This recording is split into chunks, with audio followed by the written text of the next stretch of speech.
Hello বন্ধুরা, বর্তমানে advance টেকনোলজির মধ্যে অন্যতম একটি টেকনোলজি হলো জাহাজ। কিছু কিছু জাহাজ দিয়ে মানুষ বিশ্ব ভ্রমণ করে থাকে, আবার কিছু কিছু জাহাজ দিয়ে মানুষ মিলিয়ন বিলিয়ন ডলারের জিনিসপত্র এক জায়গায় থেকে আরেক জায়গায় আনা নেওয়া করে। আবার কিছু কিছু এমন বড় জাহাজ রয়েছে যেটা দিয়ে পুরো শহরের মানুষকে এক জায়গায় থেকে আরেক জায়গায় আনা নেওয়া করা যাবে। কিন্তু আপনার মনে কোনোদিন প্রশ্ন এসেছে, এত বড় বড় দৈত্য আকৃতির জাহাজ বা বিলাসবহুল জাহাজ তারা কিভাবে তৈরি করে, বা এই জাহাজগুলো তৈরি করার পর তারা পানিতে কিভাবে লঞ্চ করে? এত বড় বড় জাহাজ এগুলো যদি সমুদ্রের মাঝখানে কোনো সময় নষ্ট হয়ে যায় তাহলে তারা কিভাবে মেরামত করে? তাহলে চলুন আজকে এই বিষয়গুলো নিয়ে একটু আলোচনা করে আসি। তো স্বাগতম আপনাকে বিচিত্র পৃথিবীর আরো একটি নতুন এপিসোডে। একটি জাহাজ তৈরি করতে প্রায় 3 থেকে 4 বছরের সময় লাগে। সবার মনে একটাই প্রশ্ন, এই জাহাজগুলো কোথায় তৈরি করা হয়?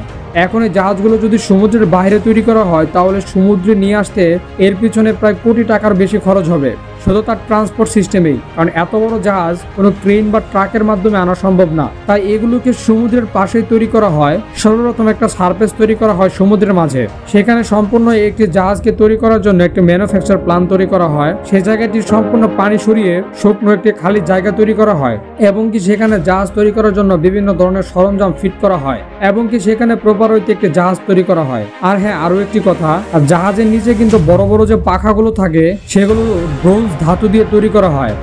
আর ব্রোঞ্জ ধাতু কোনোদিনও ঝং পড়ে না, তাই টেকসই হয় বেশি। এবার চলুন জেনে আসি এই জাহাজগুলো কিভাবে পানিতে লঞ্চ করা হয়। জাহাজগুলোকে পানিতে লঞ্চ করার সময় একটু ভুলও যদি হয়ে যায় তাহলে কোটি কোটি টাকার লোকসান হতে পারে। জাহাজকে পানিতে নামানোর জন্য 4টি জিনিস অবলম্বন করা হয়। প্রথম, ফ্লোটিং আউট টাইপ লঞ্চিং। এর মাধ্যমে সমুদ্রের মাঝখানে জাহাজগুলোকে তৈরি করা হয়, সেখানে আবার পুনরায় পানি দিয়ে ফুলফিল করা হয়। সেই জায়গাটিকে যখন ফুলফিল পানি দিয়ে পূর্ণ করা হয় তখন সেটা আস্তে আস্তে সমুদ্রের সঙ্গে মিলিয়ে দেওয়া হয়, এবং সেখান থেকে আস্তে আস্তে জাহাজকে বের করা হয়। Number 2, গ্রেভিটেশনাল type launching. এই জাহাজটির এই মাধ্যমটির জন্য জাহাজকে সমুদ্রের কিনারায় এনে জাহাজের নিচে এক ধরনের স্ট্রাকচার দেওয়া হয়, এবং কি সর্বপ্রথম ওই স্ট্রাকচারের উপরে তেল এবং কি গ্রিজ দেওয়া হয় যেন খুব দ্রুতই ফিকশন হয়। আর এটাকে গ্র্যাভিটেশনাল বলা হয়। এর কারণ হলো যখন এই স্ট্রাকচার গুলোর উপরে জাহাজকে নামানো হয় তখন সম্পূর্ণ কাজ গ্র্যাভিটি নিজে থেকেই করে। Number 3, airbag launching. এই প্রসেসে খুব সহজ বড় বড় গ্যাসের সিলিন্ডারের মাধ্যমে জাহাজকে রাখা হয়, আর গ্যাসের সিলিন্ডারের বোতলগুলো আস্তে আস্তে খুলে দেওয়া হয় এবং জাহাজকে নিচে নামিয়ে দেওয়া হয়। Number 4, mechanical type launching. Mechanical type launching সবচেয়ে থেকে বিপজ্জনক একটি মাধ্যম হয়ে থাকে। একমাত্র ছোট সাইজের জাহাজগুলোকেই এভাবে পানিতে নামানো হয়। ক্রেন বা ট্রাকের মাধ্যমে জাহাজগুলোকে পানিতে নামানো হয়। কোনো এক সময় ক্রেনের তার ছিঁড়েও যেতে পারে এবং কি ট্রাকও উল্টে যেতে পারে। এই জন্য দৈত্যাকৃতির কোনো জাহাজকে পানিতে নামানো হয় না, শুধুমাত্র ছোট সাইজের জাহাজগুলোকে এইভাবে পানিতে নামানো হয়। এবার চলুন জেনে আসি, মাঝ সমুদ্রের মাঝখানে যদি জাহাজ নষ্ট হয় তাহলে কি করা হয়। সমুদ্রের ভিতরে যদি কোনো জাহাজ নষ্ট হয় তাহলে সেখানে 2 থেকে 3 জন ইঞ্জিনিয়ার সবসময় থাকেন, এবং কি প্রত্যেকটা জাহাজে 2টো করে ইঞ্জিন থাকে। একটা নষ্ট হয়ে গেলে বা একটা কোনো সমস্যা দেখা দিলে অন্যটি অটোমেটিকলি স্টার্ট নিয়ে নেয়।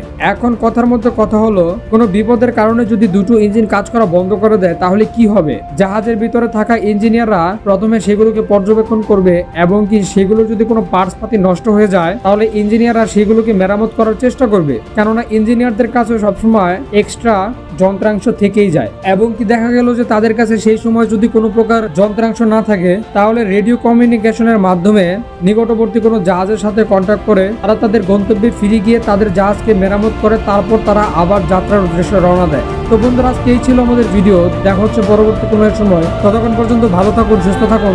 আল্লাহ হাফিজ।